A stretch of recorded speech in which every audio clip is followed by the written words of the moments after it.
Paps, ito po yung Honda Click natin na nagbabawas na po ito ng langis.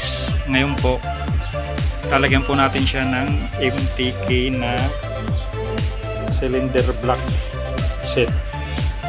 Ito po yung i-review natin. Tingnan natin kung talagang matibay. Gagamitin po ito pang lalamog.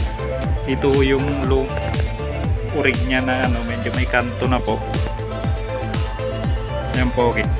Nakikita nyo po sa video, kaya po siya nagbabawas na po ng langis. Bali, ito pala guys, ako lang po yung nagkakabit, kaya hindi ko na po i-video yung paglagay kasi nga po hindi po first time ko po magkabit ng black sa Honda Click 150i.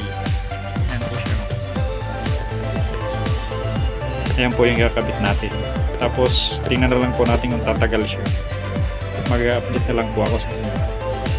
Good morning mga paps. Ito po, natapos na po natin yung ginawa natin kahapon. Hindi ko na po pinakita yung kung ano pong ginawa ko rito kasi nga po first time pong maglagay ng block.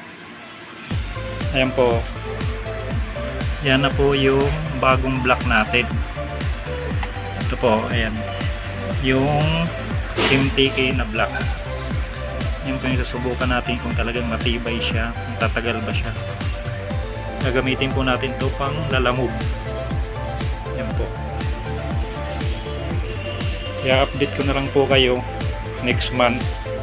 Nabali pa na mga paps. Ang gagawin natin dito, i-break in lang po natin siya ng 50 to 60 na takbo muna para maluto yung pinaka-block na maayos.